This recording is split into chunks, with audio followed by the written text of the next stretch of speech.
We're seeing if things get connected here. Hope the answer is yes. Okay, Instagram up and running. Let's see if Substack is gonna do the thing. Substack's doing the thing. Okay, we're probably good to get rocking and rolling here. So, welcome, folks. If you're new to the live streams, these are very much an AMA format. So, please, if you're comfortable, jump into the chat.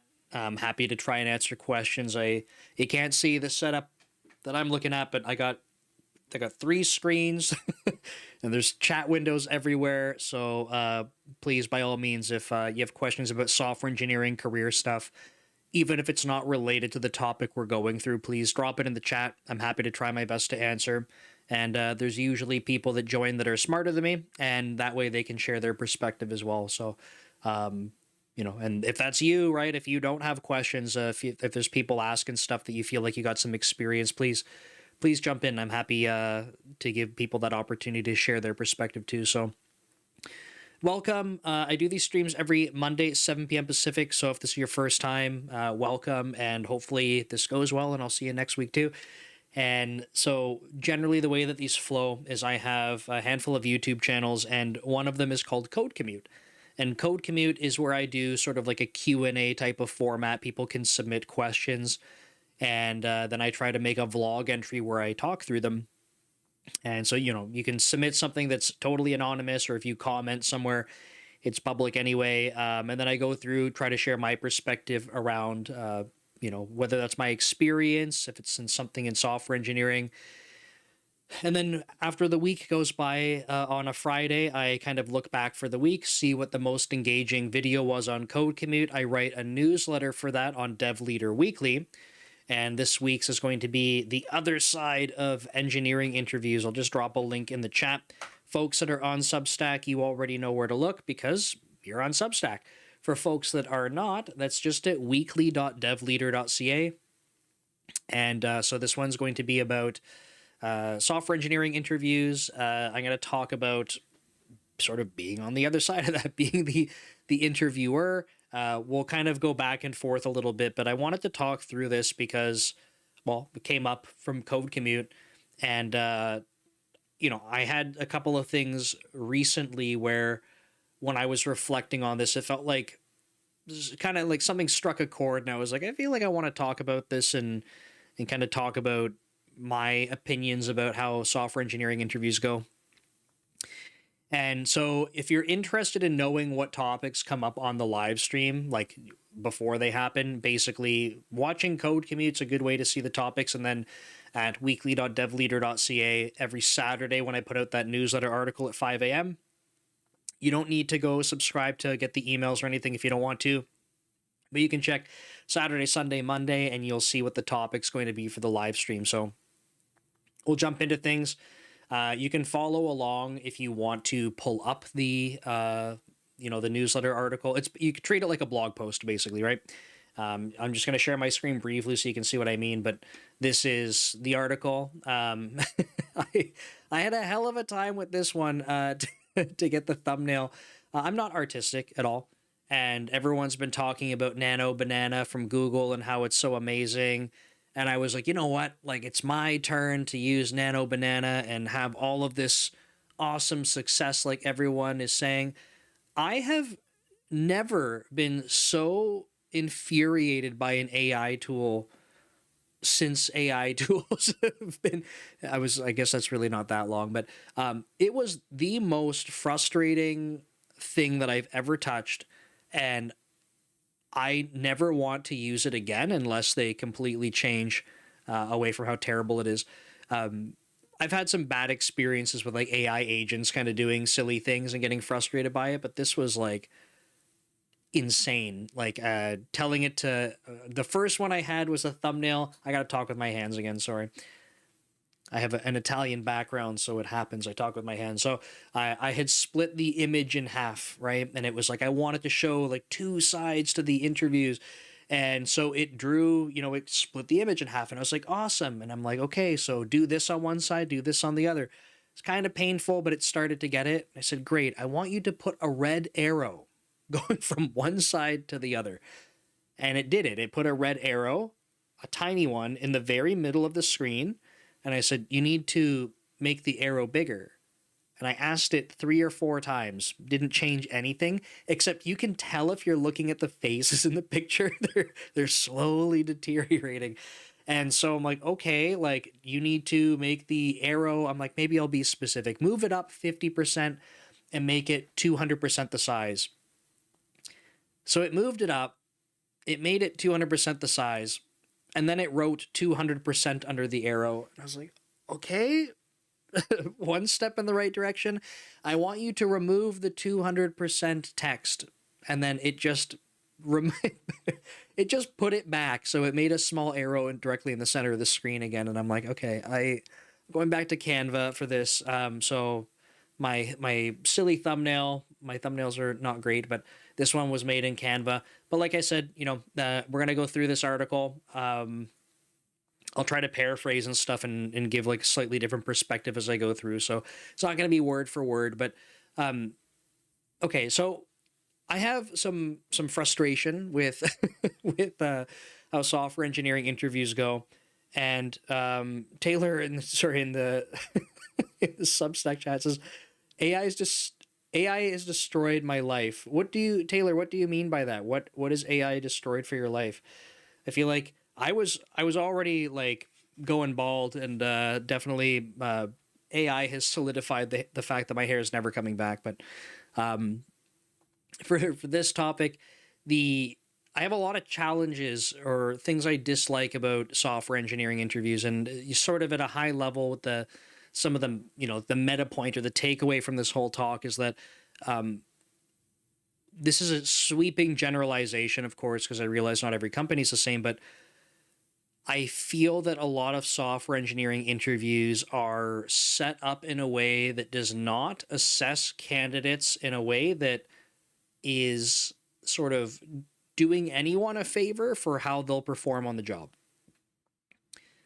And so a couple of factors or points to bring into that are that like the things that we are quizzing people on, especially on the technical side, I feel like is often not aligned. If you've watched my videos before, you'll know I don't like lead code questions. Lead code questions are a perfect example of that. Sometimes system design questions, depending on who, like what question you get, who's interviewing you and stuff, can be kind of set up to like basically just kind of trap you and trick you. So I don't think that kind of stuff is good. And on the topic of trapping, tricking, and being kind of deceptive, even sometimes behavioral interview questions can be like layered in a way where you're being asked something and the interviewer is looking for you to say something, but it's almost like if you would have just been more transparent or straightforward with the question, then I could give you a better example of that. So kind of in a nutshell, that's going to be some of the things I'm talking about. Taylor says back on Substack for AI destroying their life, taking the jobs, brother. So yes and no. I think that definitely think the job market's hard right now. I think there are some companies being completely stupid and saying like, oh, we don't need engineers, we'll use AI. But there's like AI is not the only sort of factor here. We had a very large event across the entire world a few years back where a lot of people went to go work remotely. There was an extreme surge in hiring, extreme. And that has gone back the other way. And so at this point in time, there were a lot of people sort of flooding into the job market. I'm not saying that AI is not having an effect, but these effects are being felt before AI was even being talked about like it is right now. So I think I've talked about this a lot before. I'm not going to dwell on it too much here, but I think there's a lot of factors, and then we end up getting a lot of confirmation bias when individuals are having challenges getting jobs. Because one of the things that is pumped in the media that you will see nonstop is the fear of AI taking jobs and that being the end of the world for developers. People are they're making the memes and surfacing them. It's 6 months ago you said all the code was going to be written by AI. Guess what? It's not. And so it's not that AI is not beneficial. It's not that we can't use it in productive ways, but it's not it's not replacing everyone. So yes, there are some companies anchoring onto that, but we gotta look past that. It's gonna be a bumpy road for a little bit, but I don't think AI has been the driving force behind that. I work in big tech, and when before we were even talking about Copilot and software developers and all this stuff, like at least for the space I work in, I can't speak for all of Microsoft, of course. Um, I can remember us talking about slowing down on the hiring freezes and stuff like that.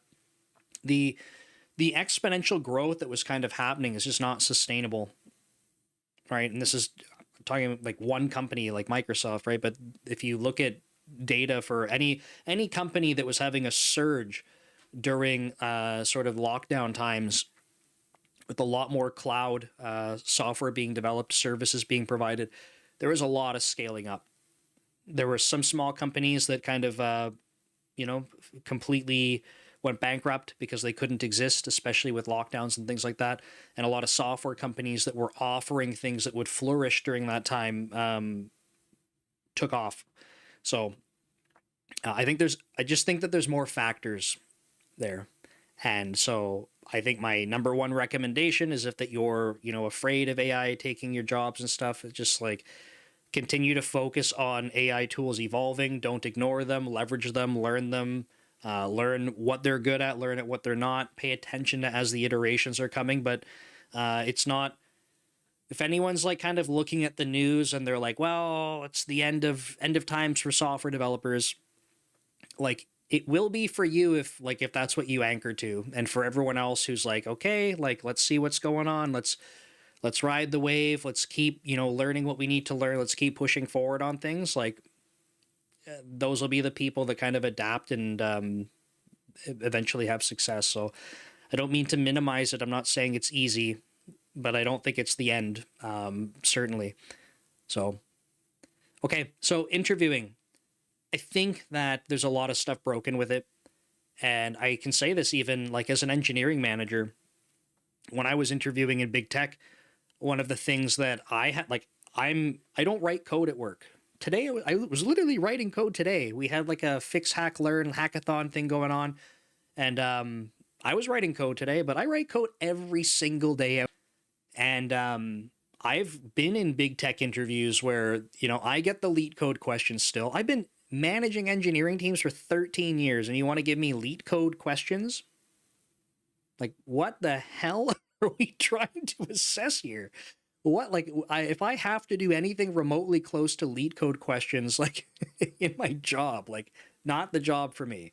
But we do the same thing for software developers, right? So I think that there's a lot of misalignment with this kind of stuff. And when I was the interviewer more recently for a few candidates for some individuals in my org, or I guess roles that were open in my org, I was thinking about this because when I get onto these calls, I do this thing where I like literally tell people at the start, I'm like, hey, we're doing intros and that kind of thing very briefly. And I say, by the way, when we get into the questions, like here's the flow of how I'm going to talk through things. These more recent ones I did were just behavioral interviews. No coding questions, no system design. But I've done the same thing for those. And I say in the very beginning, I say, I don't ask you trick questions. I say, if anything's not clear, please, I just ask. Like, I'm happy to try and make it clear. My goal going into this is like, I want to learn about you and give you the opportunity for you to tell me about all the awesome things you do. So like, I'm not out to trick you. And in coding questions or system design, I will tell them, by the way, as we walk through this, I will probably get to a point where I say, thank you. What happens if we try to change these constraints? And I tell them this up front because I want to see how their design would change, how their code would change, API surfaces, if they're building a system like, hey, we have a different constraint we're prioritizing for. What parts do you think that we need to change to make up for that? And I tell them this up front because I don't want it to be a surprise. I don't want them to feel tricked because there is literally no benefit to anyone in that situation, right? So I think that having clear intentions and making them very like the candidate very aware of that in the beginning, for me, is very important. Couple things that come along with that. So one is like transparency about the flow of how things are going to go. Um, the other thing I feel like personally is that it gets people more comfortable. If you're like me, like I am not the best at exams, like exam situations and interviewing. And I could study, I could prepare, and if I find myself in those situations, I will do the thing where you draw a blank, or you're like your brain just stops working, because and like it's a vicious cycle, because you know what's happening, and then you get more nervous, and then you're like, like I don't what do I do? And even though like I for like live streaming and vlog entries and stuff, like I've done hundreds and hundreds of videos where I'm just talking to a camera like this, and there are times where like and I'll do it a bunch on this live stream where I'm talking and I kind of screw up, and I'm like, well, okay, I gotta figure out what I'm saying and continue on.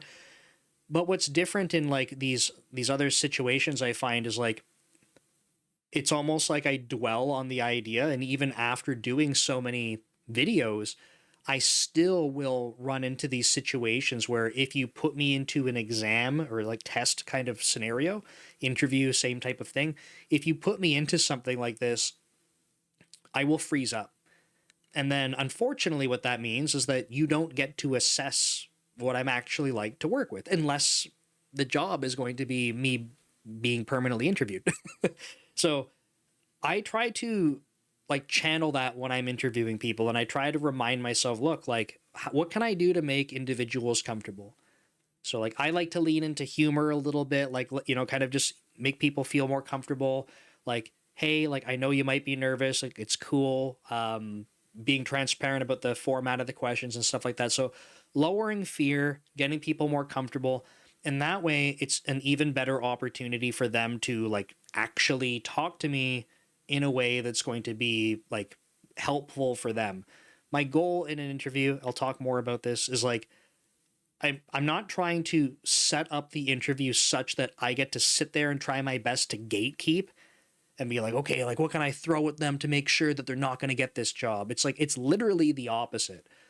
What can I put in front of people that's going to help them demonstrate their skills that matter for this role, their skills and experiences that matter for this role, as effectively as possible? As I navigate that, I will be looking for red flags, or, some things where I'm like, oh, there's some gaps here. But I want to make sure that I'm giving them the best opportunity to kind of, share their experiences and their skill set. And then finally, just on that, like, I think that if I'm putting myself in a situation where I'm trying to explain to a candidate, here's why I'm asking you these things, here's like the format of it, it's a good opportunity to like be thinking like, this is the kind of stuff that is going to be relevant for this kind of job, right? This is the kind of stuff that would be experiences and skill sets that are relevant. Because if I have to go explain this to someone and I'm like, oh, that sounds stupid, like why would I ever be talking about this? That's a good indicator, like maybe I'm not talking about the right things, right? So to give you an example, in a behavioral interview, if I was like, I want to ask some things about interpersonal conflict, I want to talk about some projects, and I want to talk about I don't know, what's another good one, like coaching and mentoring, right? Like those are behavioral style questions I can talk about that I feel are very relevant for a role. And if I only focused on like just project stuff in my head, like if there's another interviewer that's going to be talking about those other topics, I would feel okay about that, right? Like I got this one, they'll cover the others. If there isn't, like I better make sure that I'm trying to cover the necessary things. And if I'm talking about something that is completely unrelated, which all those three things generally are pretty related to someone's experience, then it's like I would feel awkward saying this to someone. So like it's just another gut check for me, and something that's going to hopefully make this person feel comfortable about what we're going to go over. Which kind of brings us to like the next one. So use questions. This is from the newsletter article. Use questions that look like the work, right? So I think that especially if you're getting into like technical questions, this is where I find it's more obvious. giving people, like, if you're doing coding questions, give them the opportunity to to go work in a language of their choice so they can be more comfortable doing it. Give them, and like the reason for that is that if you're forcing them into a language that they've never touched before and you're like, well, this is what we use here, like that's not, it's not what you would do even if you were ramping them up, right? If you're going to hire someone on, and this is going to look different at different companies, but if you're going to hire someone on, there needs to be a learning period. You're not going to test them in a language they don't know. So like give them that option to write stuff in the language they know. I think something that I find is really helpful is I don't like lead code questions. Like I will, you know, I'm happy to discuss that more in depth if people care to understand that more in depth. But I think what works better is when you're walking through code. Ideally, if you have something where you can literally walk through a problem that's in like a code base and get someone to debug it or talk about how they might build a feature out, like something that's closer to pair programming where they're doing a lot of the driving. I think that kind of thing works extremely well for understanding what it's going to be like to work with someone. But like what are the things that they're talking about and focused on when they're navigating code? I think like this is really what matters more.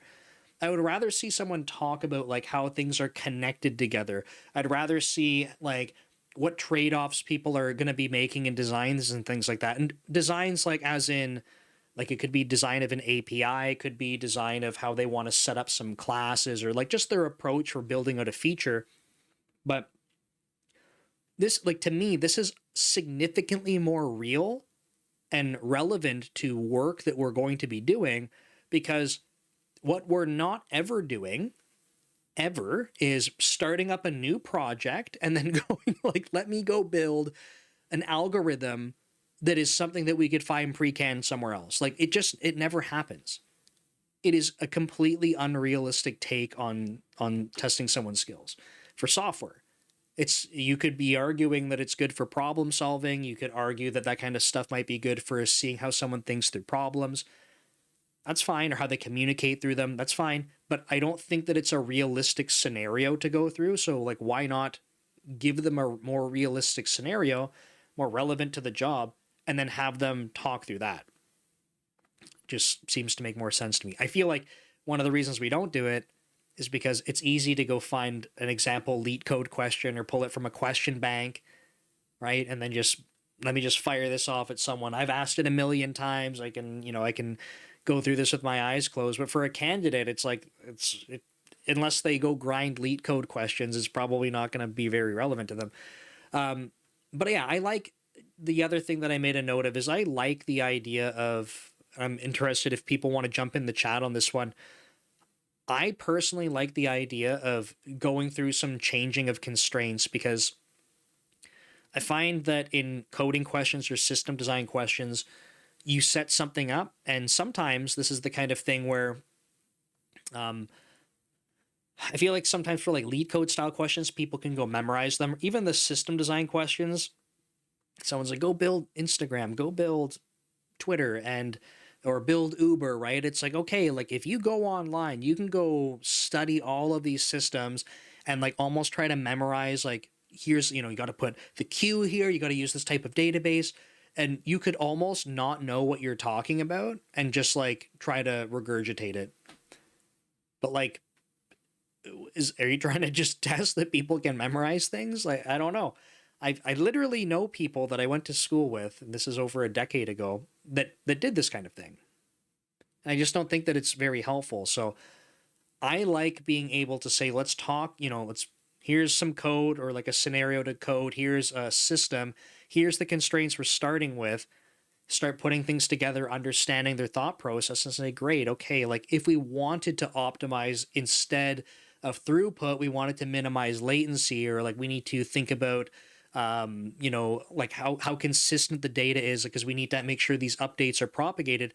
If that's the new number one focus, like what would you change about this? Right? Because to me, that's like getting someone to not like prove that they memorized everything and they got all the tricks and stuff. It's really like, how do you think through a system when like, so I can see the trade-offs that you're making. On Instagram, Danish, hi. I can't tell if you're still on here, but hello if you're still there. And Islam Code on Twitch. Yeah, quick question. What's up? Feel free to just fire away. Like I said a little bit earlier, for folks that are joining, like if you have questions at all, it's an AMA format.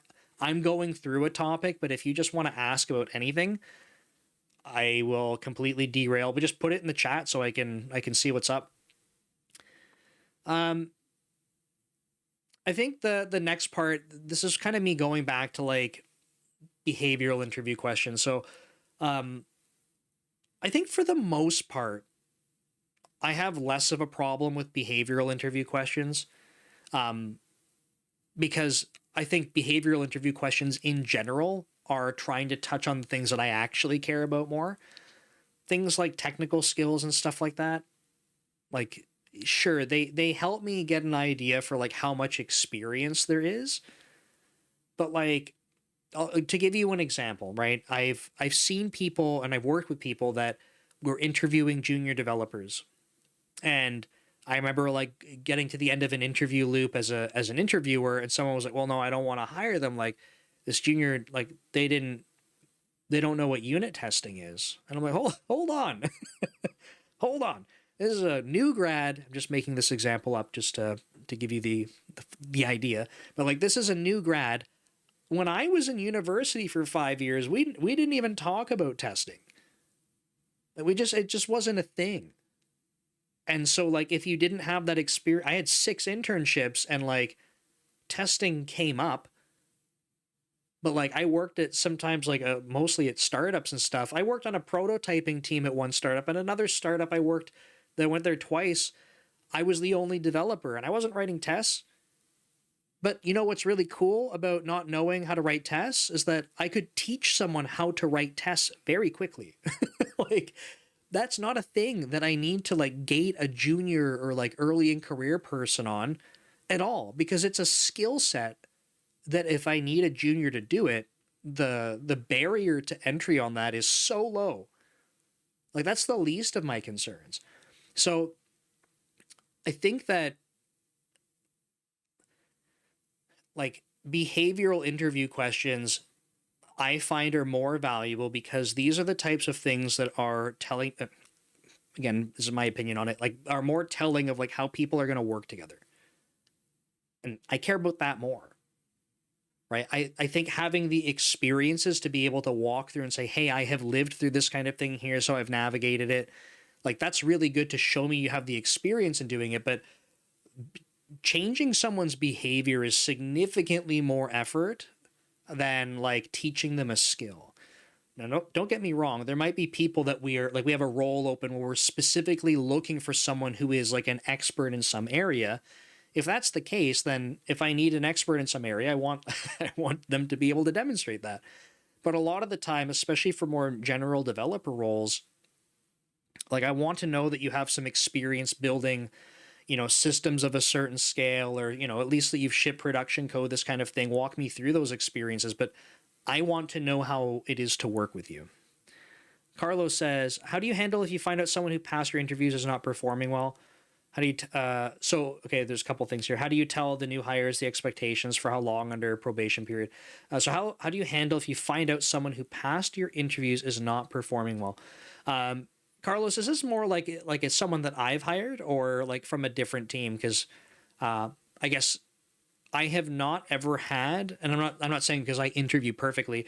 I have not done interview loops as an interviewer for someone, like say another hiring manager, and then someone gets hired, and then like months later they're like, by the way, that person was a terrible fit, like, underperforming or anything like that. I've never had that experience. So again, I'm not saying it's because I interview perfectly. I just can't answer that for you with an example.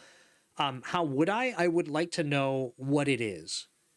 And often I think so far in my career, let me not say in my entire career, but at least more recently at Microsoft, I would say I can't say any, but most of the time, if I'm talking about scenarios where there's underperformance, a lot of the time it's not technical. it's like, I think someone's technically capable. It's more about engagement, where it's like they're just very disconnected from what they're doing. They're not engaged, they're not seeking help, they're not talking with teammates, they're not responding to me. It's like, I can't help you if you're not even being engaged in the work, and then trying to set something up to improve that, and it kind of continues to fall apart. But that's more about like kind of observing someone's like work productivity in general. So kind of let me tie this into the next question you have. How do you tell the new hires the expectations? So this looks a little bit different depending on the team and stuff. I very much believe in situational leadership, which means that like if I were to just take a cookie cutter approach to everyone in every scenario, I think that it would fail, or at least be ineffective. Now, that does mean that I try to set expectations. Generally, my expectations for new hires are that we're going to give you something that is well understood, or mostly well understood, which means that, I want you to go look into the problem. Usually it's like a small feature or a bug fix, for example. I want you to look into it. I want you to feel a little bit stuck because I want you to be trying to think through this, but I want you to time box that kind of stuff. And then I want you to make sure that you can talk with people on the team to be able to kind of, take it to the next level and figure out the problem. But I'm very clear with them that I want you to take this opportunity to learn, because I'm not giving you a critical bug fix that I needed fixed like 2 weeks ago, and then like you better figure it out right now or else. It's very much like this is low risk, and especially for more junior folks, this is low risk. Someone on the team probably has a couple of different ideas for how to go solve this, but like let's kind of set you up to kind of learn through it. And then it's really about clarifying the expectations that this is to build momentum. So the next one I give you might look kind of similar, but we're going to build this momentum where you can become a little bit more and more independent each time. I try to be, this is where it deviates a little bit. I find with very junior people, and not all of them, but for very junior individuals or like early in career, let's say, sometimes leaning a little bit closer to micromanagement. Hear me out. Sometimes leaning a little bit closer to micromanagement in terms of timelines is beneficial. And I say this as someone who defaults to the opposite. I very much default to the opposite, where it's like, hey, like, this is my expectation. Like we're saying, it's not like we have a critical fix that needs to land or something last week. So, let's plan for this to be, it's a couple of weeks of work probably. Let's try to make progress through that, or a week of work. I'm talking with the individual, or we're in the sync meeting and we get a feel for what that work looks like. But I'm not going to be chasing them down every day to be like, where is it? Tell me the status, right? In fact, I almost have the opposite, where people are like, hey, like, here's the update for my work. Now, I've had situations, especially with more junior individuals, where they're like, I actually don't know the expectation. Like, that's not clear enough for me. There aren't milestones.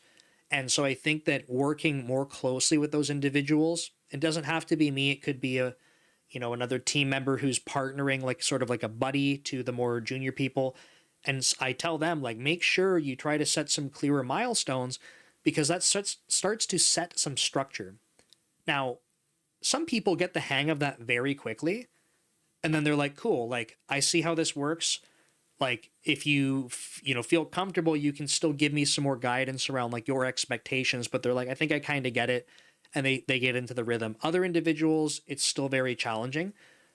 And that's when I go back to like people being disconnected. They're like, if they're falling a little bit behind, instead of saying like, I should reach out and ask for help and try to make it known like, hey, I'm blocked on this, they shy away from it. They go, well, I don't want people to know. Because then it's like, oh, I'm the weak link, I'm failing at this. And then as a result, like, if I keep hiding from it, then maybe I can get by and like, I can fix this. When really, like, we need to create that environment for people to feel comfortable and be like, hey, like, no, I'm behind, like, need a little bit of help here. We're a team, we have to work together on this stuff. So hopefully, Carlos, that answers most of your question. The last part was for how long are under probation period. I don't know what the actual standard is. I to be honest, I it hasn't come up where like that's been something that's been debated or not. But I actually don't even know at Microsoft, now that I have teams that are across different geographies, probation periods, I actually wonder if that's different depending on the geo that they're hired in. So I don't know the answer to that. Um, but yeah, I don't know. I think my strategy in general is like I said this to someone recently, almost to a fault, and this is me kind of admitting like I have some weakness here. Almost to a fault, I will try as hard as I can to invest time and energy into someone to help them. But the challenge is if they're not meeting me with the energy they're trying to get on track. If they're like disconnected and I'm like, hey, like, you know, I will put in more time and more effort into this. If they're not really meeting me there, then I, after a little bit of time, I'm like, it's not really worth it for me. And it sucks because like, I don't, I don't ever want people to not be successful. My entire career, like my role is to try and help make people successful. So it's hard for me when that doesn't work, but that's why I try to put so much time and effort into it. How effective I am is a different story, and I'm not here to tell you that I'm the best or the worst at that. So Islam Code, sorry, Carlos, hope that helps. Islam Code says, as a software engineer, do you think think now after the AI and those new LLMs, do you think now the industry now these days became useless? I'm not sure I understand the question. If you're asking if the software engineering industry has become useless, absolutely not. I think it's just changed how we do things.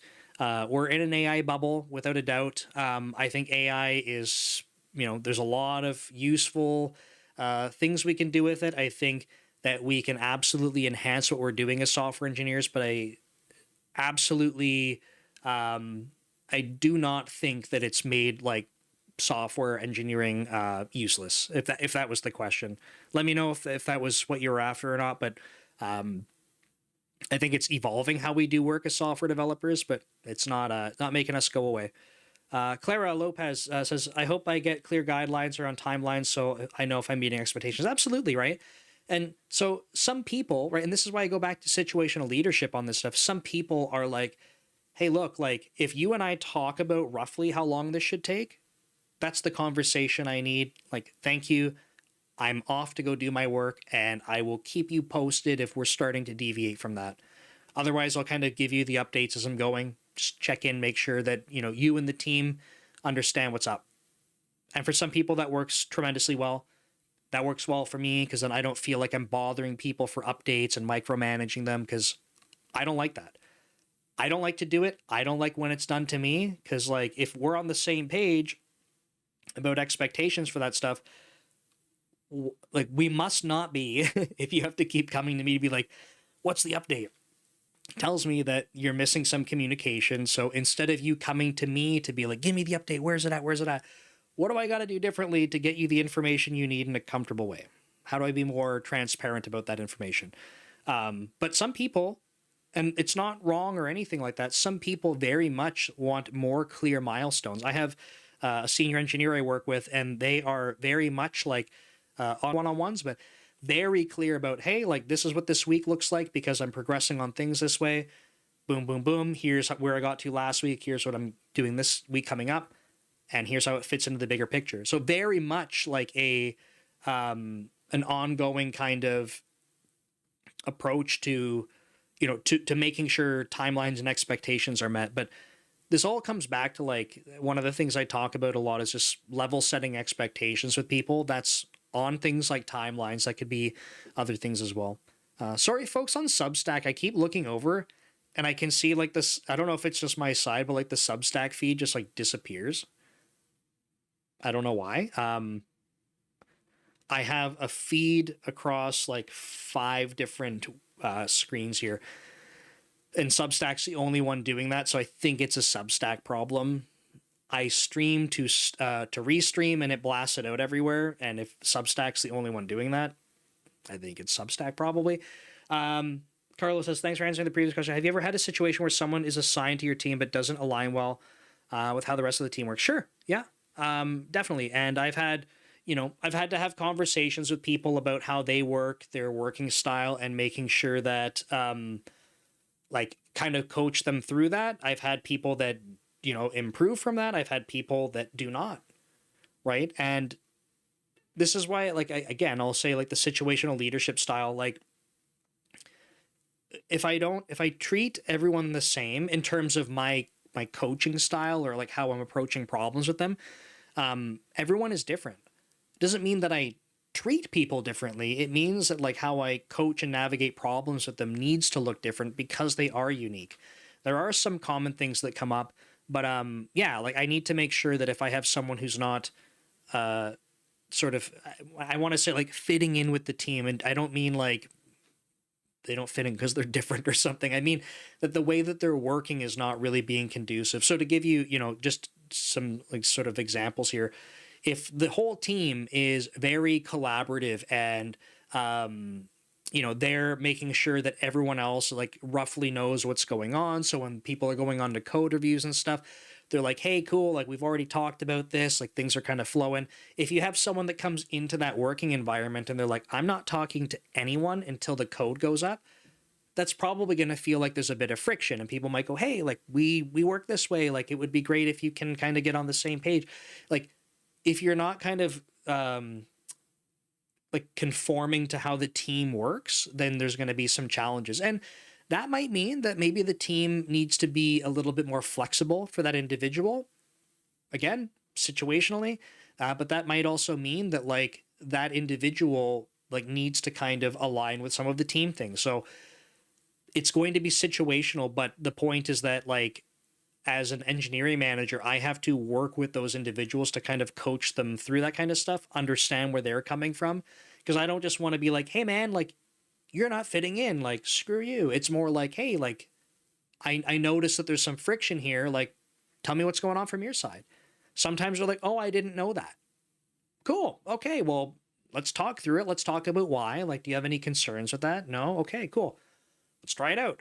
Other times, maybe something's coming up. Maybe I've had people on the team where like they're, you know, they're going through some significant burnout, or some people that are having some issues, whether that's at home or with family or whatever. Like something's going on in their life, and it's like, cool, like let me work with you on that, and then let me make sure that like if you're having any challenges, kind of meeting expectations of the rest of the team, like let me take care of that. Like let me work with you to make sure that we can progress things, right?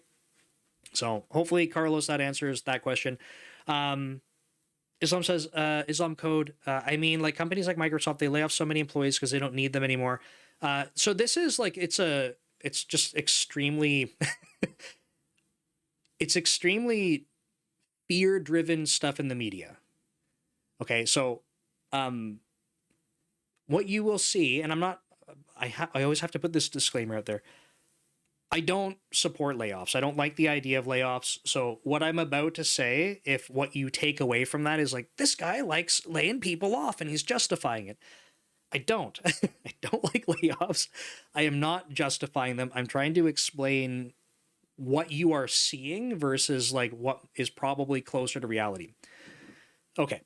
So I'm just going to, Islam Code, I want to first say thank you for asking this question. And the second part that I want to say is I'm going to take some of the words you're saying to dissect them. And I'm not doing this to try and attack your statement. I'm just trying to do it because I think it's a really good example of like how we see some of this stuff come up. Okay. So thank you. And I just want to be clear that I'm not trying to make you feel bad for asking this question, because I think it's a good question. So in the statement, companies like Microsoft, they lay off so many employees because they don't need them anymore. So do they not need the employees? Like I think the insinuation here, back to the statement earlier, is because AI. So to me, I read this as Islam Code is making the claim that Microsoft, or perhaps other companies, they're laying people off because they don't need them, because AI is doing their job. And I think that is wildly inaccurate. And I'm not trying to attack you, Islam Code, for this statement, but if that is the crux of what this claim is, I think that's inaccurate. Some companies, might be doing that kind of thing because they have it in their head, like, this is it. Like, we figured out how to not hire more people. There's lots of companies that are rehiring lots of engineers because they're like, oh, wait, that doesn't work very well. But probably what's happening is that this is more likely, okay? You have companies like Microsoft, and there are other companies that have done layoffs. We'll say the disclaimer again, I am not supporting the layoffs. What is probably happening is that they have, when I think about layoffs, there's probably two things going on. Or it's mostly one thing that it comes down to, which is why it ends up in a layoff. But it's like, as business units in large companies, okay, a business, like, companies exist because they are businesses. Businesses trade value for money. That's what a business is. And I'm not trying to be like condescending or patronizing with this, but that's what a business is. And so, like, I know a lot of us are like, well, businesses, they give us jobs and stuff. Like, business exists to trade value to customers for money. That's what it is. So what ends up happening in these situations, and I'm not an executive at Microsoft or a big tech company that, you know, I have all the ins and outs of this. This is my understanding of it, is that these business units, when they are given guidance that's like, hey, we have these targets that we want to achieve, it means that either you need to find ways to make money to help us reach those targets, or what's the other factor that affects profit? You either make more revenue or you cut costs. So I think, again, not an executive, but I think generally what happens is that someone's not sitting there going, well, you know what? Great news. We've been sitting on this thing that if we just spend 2 more weeks on it, we can crank out 20% more revenue. That'll get us to target. Probably not. Maybe in some cases there's some stuff ready to launch or whatever, and they're like, hey, that's going to be really great. But it's probably not. It's probably more like they're going, okay, well, if we need, like, let's look at our business, and we have these parts of the business that we were investing into because we were hoping that over a longer time horizon, we could, like, it's kind of like a bet, right? If we invest into this, we're placing a bet that this should do well. We have data, you know, market analysis, whatever else it happens to be, that suggests that this should be a winning strategy. But that time horizon's further out. There is a risk associated with it because it is further out. And then they'll go, okay, well, we're not going to do this part of the business. We're going to cut that. So, hear me out. Talking through that, I didn't say AI anywhere. Like, it's not, oh, like, guess what? We can just go use Copilot to go do those people's jobs now. Like, that's not happening in those conversations. What you get to see on the outside, though, is big company lays off people. Not a good thing. I don't like that. Big company lays off people. Big companies also working on AI things. And then the rest of the entire media across the planet going, hey, if you're developing software, you better be terrified because AI can do your job. Right? And it's like, it's thrown at us nonstop. You open up, pick any social media site you want right now, any social media site, go through the first 20 posts, and you probably have seen something that's, you know, you're not going to have a job because you work in software development and, you know, AI is taking it from you. So you layer all those things on, and then what you end up with is a narrative that is like, well, that's what's happening then, right? Like, that's why Microsoft did that. They're replacing those people with AI. It's not what's happening. It's just not. Now, what happens is that while there is downsizing in companies, can't speak for every company, obviously, I'm making generalizations, is that if there is the inability to go hire people back in, by the way, I think what's really stupid, aside from layoffs in general, is like laying people off and then being like, hey, well, we still have job openings. Like, why the hell didn't we just take the people that they were getting laid off because they're part of the business doesn't exist anymore? Like, why don't we pull them back into the other roles?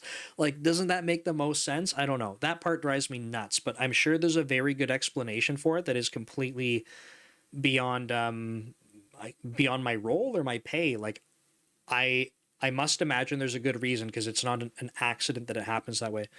Anyway, can't remember the other thing I wanted to say. Oh, is that so then you have like parts of the business that are gone. It's not like, okay, well, now what we're going to do is go hire lots of people, because the whole thing was that we were reducing costs. I'm saying we collectively. I'm not really part of this. I'm a middle manager. I get told what happens. So now that we are reducing costs, and that's why people were let go, what you're not going to go do is say, great, let's go hire more people on top of that, because that would just undo what you just did. So, okay, well, there's other teams. Like, I've been at Microsoft. Guess how many people I've hired at Microsoft in 5 years? 0. I've hired 0 external people. I've done interviews for other teams. I've had internal transfers. It's not like I haven't had new people coming on or anything like that, but I have not, and I've gotten interns as well. By the way, I should mention that. That's a really important part, because everyone's like, oh, like no one's hiring juniors. I've literally had three, if not 4, interns to full-times at Microsoft in 5 years. I'm one person. I realize it's not a big number, but for someone who's not hired anyone external aside from interns. So then what happens is that if we're not able to bring on more people to our teams to help with things, we are trying to find every way we can to become more effective. So yeah, we have lots of people that are like, yeah, maybe we can use, like, can we use Copilot to help churn through some of the stuff in the backlog? Like, there's small bug fixes. Like, I'm trying to find ways that I can be more helpful that way. So sure. But it's not like, it's not, no one got, at least that I'm aware of, no one got fired and it was like, or laid off, and then it was like, that's because we have AI lined up to go replace them. It just, I think it's a misconception that's completely, a fear-mongering from the media in general. That's my take on it. If you have data that says otherwise, like, that's cool too, but that's my interpretation of what's going on across big companies. So Islam Code, I hope that helps, but that's my take on it. And that's why, like, I'm not like afraid of this stuff. Like, I totally acknowledge working for any company that I could be let go or whatever. Right? I do everything in my power to make sure that I'm doing the best work I can. So if I were to ever be let go, I'm not sitting there going, oh, it's because I was doing bad work or I wasn't keeping up. Nope. I work my butt off, and I will keep learning things, and I will keep working because I love to work. But if I get let go or something happens, like, I don't have the fear that it's because AI did it, because from at least my experiences, that's just not what's happening. Carlos, what would you do if some external contractors are assigned to your team and cause friction with your team? I would have a conversation with them first. I would have a conversation with, depending on the situation, because it's always situational, but could look like a conversation that I need to have with the contractors. It could be that I need to have a conversation with my team members to talk to those contractors. It could be a very good coaching opportunity. Recorded a code commute video today when I was driving into work, and I said in that video that one of the things that I think is like one of the best coaching opportunities for software developers is getting people to talk to the individual that's causing them friction. And I say that because a lot of the time, I think it's a human thing to do. Like, we avoid friction. We avoid difficult conversations, right? Like, okay, is it easier for you to go rant to your significant other or a friend that you're like, oh man, I work with this person, they totally suck? that makes you feel better in the moment, and it's significantly easier than you going to talk to that person and having that difficult conversation where you're like, hey, I've been finding it kind of hard to, to work through these things, and I wanted to talk to you about it because I really want to get on the same page as you, work effectively with you, and I wanted to understand your perspective on this kind of stuff better so that you and I can work and, do an awesome job together. The second one is way harder to do. The second one is also going to be like significantly more impactful and beneficial.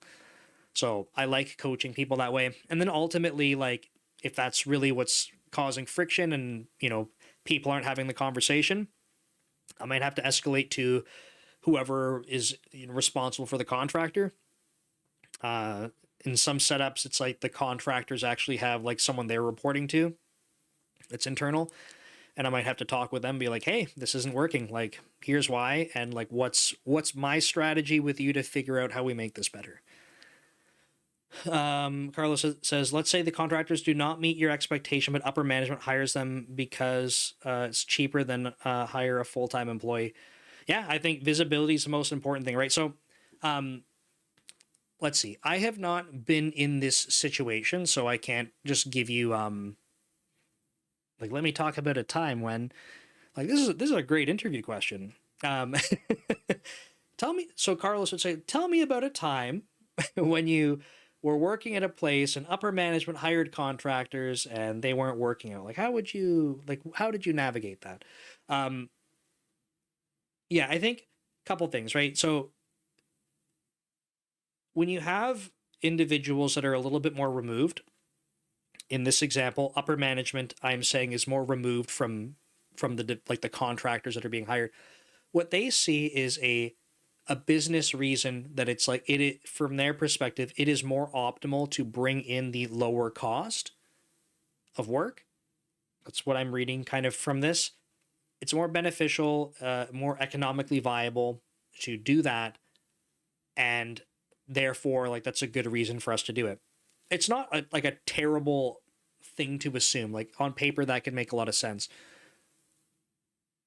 What is difficult to measure is, like, if you have those people coming in and they're very difficult to work with, then, like, if your overall effectiveness as a team is not greater, right? Like, what you cannot do is measure contractor output and say, well, we pay contractor X, they produced Y, therefore, like, that's the return on this. Nah, it's going to be looking at the entire team's overall productiveness. Because if your overall team is now being hindered by someone coming on like that, or groups of people coming on like that, if the overall productivity, however you decide to measure that, I'm not here to start arguing that, but if that is net not improved, it very well could be a case to, like, how do you try to, get data supporting this to be like, hey, look, like, I don't know how you folks operate, so not for me to say. Maybe you have, like, I don't know, like, features that you're landing per release, and you're like, or, how you're able to get through bugs, or you have other metrics for your sprints and stuff, and you're like, here's what it used to look like, and here now it's tanking. We spend all this extra time doing, these difficult conversations with folks, and there's friction. Like, try to bring data, because this is one of those examples where you might know what's bothering you, and that's good, but you need to think about your audience. And if you're like, sorry, Carlos, I'm gonna butcher this a little bit, but if you were to, like, go to your leadership or management and be like, I don't like them, I don't like working with them, it sucks, they're gonna be like, I don't care. Like, that's not what I care about. Like, sorry to hear that, Carlos. Maybe you should do better, right? Like, you know what I mean? Like, that's not the angle that's really going to change things for them, because especially if they're far removed, they're kind of looking at it like, okay, well, I don't know, is Carlos the problem? Like, they want to make sure that they can have a productivity increase here. So being able to give them data and focus on the parts that are going to be what they care about as stakeholders in that kind of conversation is going to make a difference, right? So how was overall team productivity affected? try to bring in some examples like this. And I think that that's how I would approach it, to try and sort of surface that information to them so that they can understand it in a way that they otherwise are not getting. This is the kind of stuff I spent, not specifically with, with outsourced work kind of thing or contractors, but this is the kind of thing that I've spent a lot of my career in before Microsoft, where it was like, I was in at the beginning of a startup that grew to a couple hundred people. And one of the things that I sort of feel like was my strong suit was that I could be, on the ground floor, talking with people, understanding things, and then making sure that I could find a way to communicate that up to the CTO and CEO, right? Like, let me get you data points in a way that you can understand that's valuable. So up to the VP, CTO, CEO, and making sure that like they have information they can make executive decisions on. So Carlos, I hope that helps answer your question. I'm realizing, folks, that we got it to 8 o'clock. I didn't get through my topic, which is totally fine because I would much rather do AMA style questions. But to kind of go back to the article before I sign off here, I think like maybe the only thing I didn't really touch on that I wanted to is like, I think trying to evaluate, like, one of the things I really like is understanding how someone approaches learning. And I'd love to hear about examples where like you were put into a situation like you didn't know a lot, and like, cool, like that's an awkward situation to be in, but like, how did you overcome that? Like, what did you learn? Like, how did you approach doing that? How are you talking to people through scenarios like this, so I can get a better understanding of how they're approaching this kind of stuff? Because, technical skills and things like that are things they can pick up on over time. I actually think the stream just dropped there for real. I hope it came back. But technical skills people can learn over time, right? Especially if they're more junior, they got lots of opportunity to do it. But like, if you're not willing to learn and you're not sort of excited about doing it, and you're not extracting lessons from when you've gone through things, like, those are the things that I really care about personally. So to kind of finish all of this off, I didn't write it in the article, but in the Code Commute video, let me just go back to here. In this Code Commute video I linked, I was reflecting on 2 interviews that I had when I came to Microsoft. I had my first skip level manager gave me one of the interviews that I really liked, and I had another engineering manager who unfortunately I haven't like worked a ton with him since I've been at Microsoft, but we've kept in touch and stuff. But he gave me, I think, probably my favorite interview that I've ever had. And so for that individual, I was explaining this to my wife because I wrote this article and did the video, but I was telling her, like, I'd never met this person before, right? I'm going into this interview, and I immediately felt like we were friends. So he's very welcoming, made me feel very comfortable. And then he was getting me to talk about my experiences in a way that he was getting the information that he needed to hear, but not asking me questions in a way that was like kind of forcing me to answer like something that felt contrived, right? Because when we get into these behavioral questions, sometimes they're asked in a way and you're like, if you're paying attention to behavioral questions, you're like, I think I know what you're trying to get me to talk about, but like, I don't have that exact example. And then it's kind of weird. So he talked to me about my experiences, and I just felt like, I told my wife, it felt like I never had to go study and like rehearse to be able to talk that way to him, because it was like I could just tell him stories about my work and he would ask more specific questions. And I love that interview. Like that is something that when I did that interview with him, it reminded me like, hey, remember how you felt during that interview, and going forward, try to make sure that you can try and model that for other people. So that was like a really important interview in terms of like framing my perspective. And the other one was my skip level manager. I kind of mentioned that briefly. And he asked me, and the other one was and he asked a question. Typically, if you haven't done these kinds of interviews before, typically you get some type of like, I was kind of joking about this earlier in the stream, but like, hey, go like tell me how you would build Instagram or YouTube or Uber or like whatever, right? Like a popular build Netflix. You get like a popular type of system, and it's like if you have studied it, you'll know that there's like some interesting constraints you need to work through. And this is a pretty typical thing that comes up. And so when I was coming from a digital forensics company, I was very transparent. I'm like, hey, I have not, I was interviewing for the Office 365 deployment team. And I said, I have never done things at this scale before. I've done a ton of desktop development. I've not deployed things to the cloud. I haven't done that. And so when this, my skip level manager at the time was, he was not yet my skip level manager. He would be.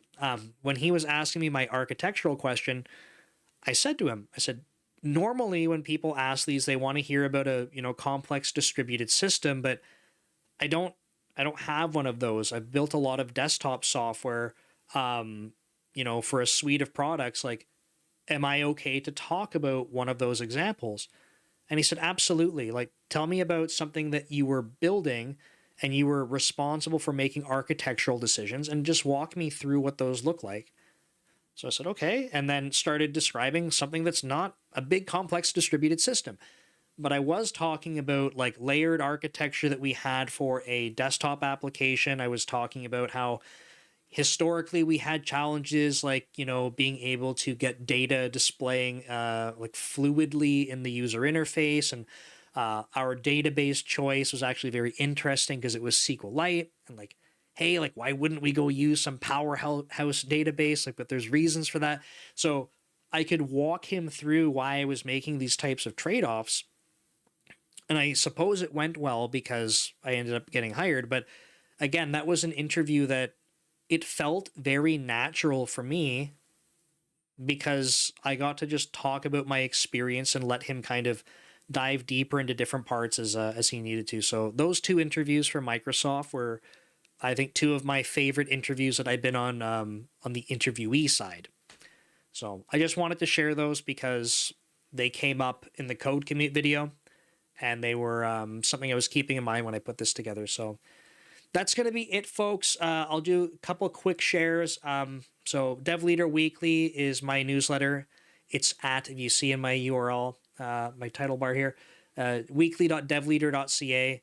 It's completely free. You don't have to subscribe to it if you don't want, but if you like the live stream for next Monday, check out the newsletter issue that goes out on Saturday. You can see the topic at least. I have a bunch of YouTube channels. I think I have 5 YouTube channels now. But this is the one. So Dev Leader Podcast is where I do the live streams too. And I have all of these software engineering interviews I've done. The most recent one I posted was with Derek Comartin of Code Opinion. And if you're not a .NET developer, you might not know Derek, but Derek has an awesome YouTube channel. He is very, very good at being able to like take bias out of things like architectural decisions. So you might have a favorite pattern or practice, and he's like, cool, but like in this context, here's what makes sense and here's why.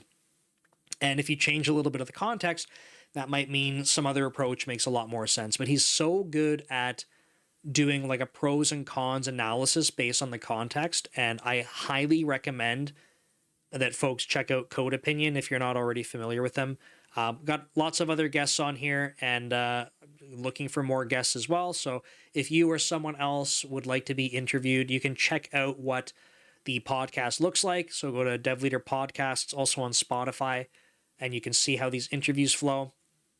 Feel free to recommend someone if you're interested. I have my main channel, Dev Leader. So I moved over my other videos from this channel to the others. This one is just going to be programming tutorials and AI videos. AI specifically around how to leverage AI when you're writing code and how to build C# applications that use AI as well. So This is sort of my bread and butter on YouTube. That's where most people kind of find me from. And so if you want to learn C# or you're building C# applications, like definitely check out DevLeader. All the videos are edited. It's not like me blabbing away at a camera like this. So check that out. Path to Tech. So DevLeader Path to Tech. This channel, if it ever loads, is resume reviews. And I will probably introduce some other content related to interviewing and other stuff, but primarily this is resume reviews. So if you want your resume reviewed, head over to DevLeader Path to Tech. Watch a video. It will explain how you can submit your resume to be reviewed for free. Finally, Code Commute. This is the one I was talking about a whole bunch today. So Code Commute is my vlog Q&A channel.